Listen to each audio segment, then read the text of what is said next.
premier abord, on sait que l'on est en présence d'un sport véritable et l'on imagine des règles rigoureusement...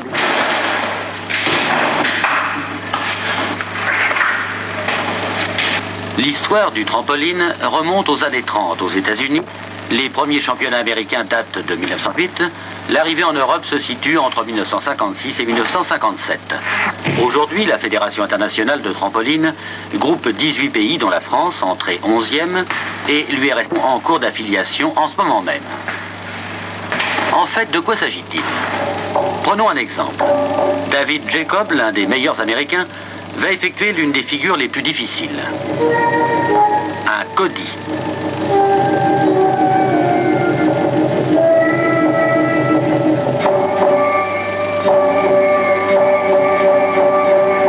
À savoir, en partant d'un tombé plat-ventre, un saut périlleux arrière, simple ou double.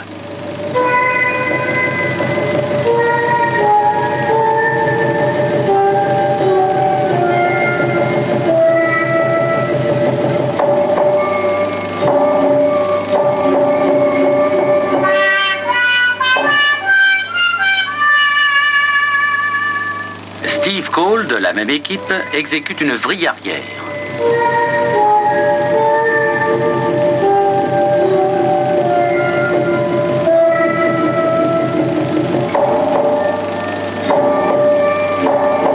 Suivra une double vrille arrière,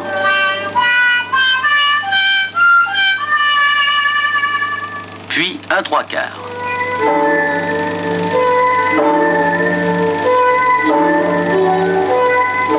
Cela pour vous dire tout simplement, mais preuves à l'appui, que la technique des trampolinistes n'a aucune relation, même lointaine, avec celle des batailles de polochon dans les dortoirs de collège.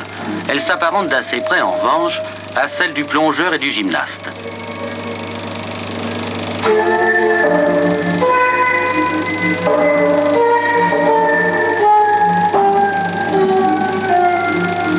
En fait, si le sport nouveau est à la portée de tout individu normalement constitué, ce sont des gymnastes et des plongeurs qui l'ont essayé en premier.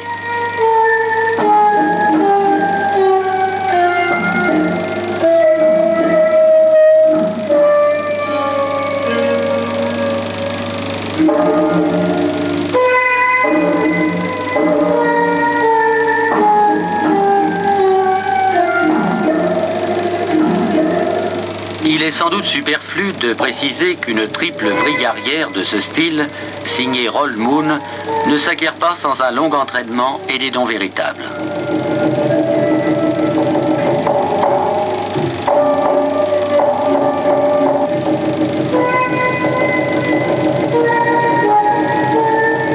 David Jacob, ici présent, a de bonnes chances, dit-on, d'être champion du monde en 1967 à Londres, en juin prochain. Disons que c'est un pronostic.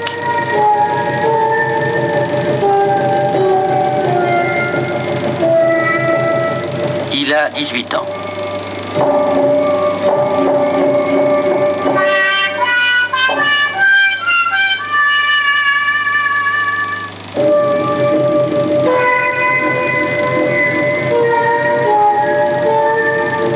En avant-première, permettez-nous de vous offrir ce périlleux arrière,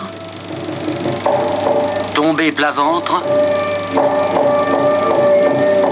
suivi de double périlleux arrière, une des figures les plus difficiles.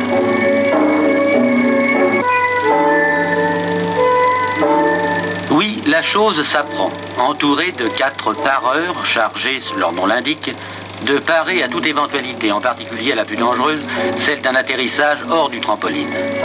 Les débuts se font à la longe aux boutures de sécurité. Le travail à deux permet d'aider les débutants en leur faisant vaincre par exemple la crainte de partir en arrière pour la première fois.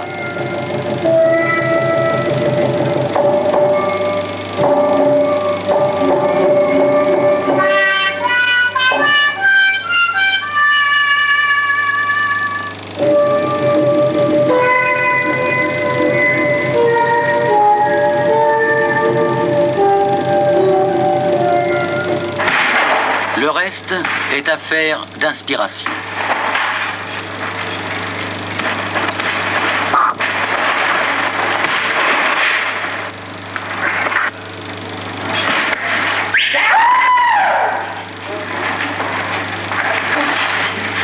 Mais il est ici évident que le jour où ces deux joueurs vedettes quitteraient l'équipe nationale américaine pour le cirque ou le music-hall, ils n'auraient guère de problème d'engagement ni de contrat.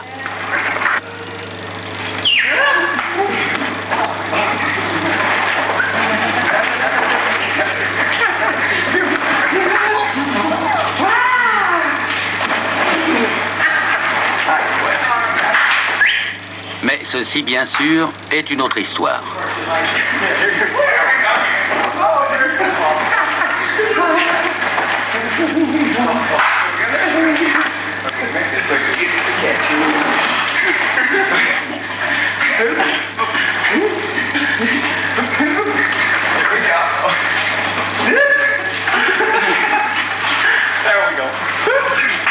Une autre histoire également est celle du spaceball, expression intraduisible à base d'espace et de ballon et qui conjugue le basketball, le volleyball et un triple trampoline.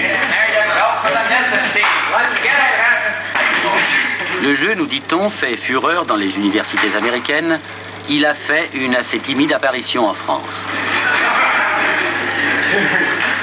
Il est sans doute inutile de préciser qu'il se joue à deux et que l'on marque un point chaque fois que le ballon, propulsé à travers le couloir, touche le filet situé derrière l'adversaire.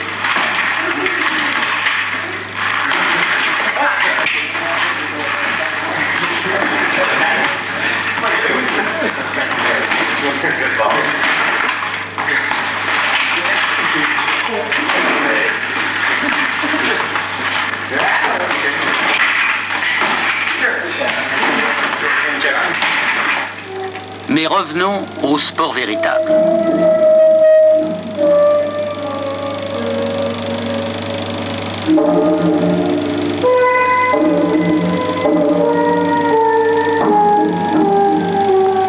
Pour vous permettre de mieux apprécier les joies du trampoliniste, nous avons confié une caméra aux mains expertes de David Jacob.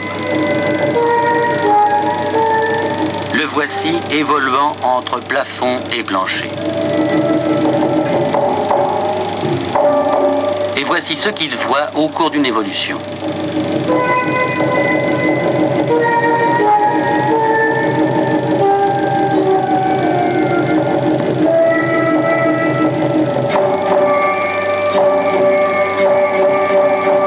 Quant à l'opinion de Steve Cole, elle est clairement exprimée dans ce qui suit.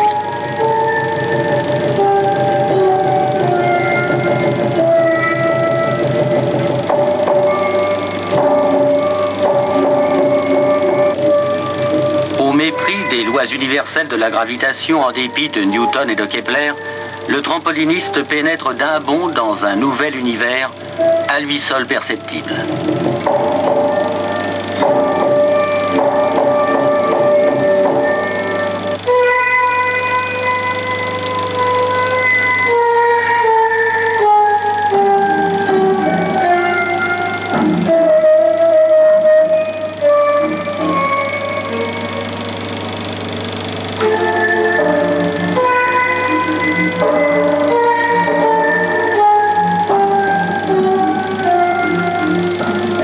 Quelques détails complémentaires enfin indispensables.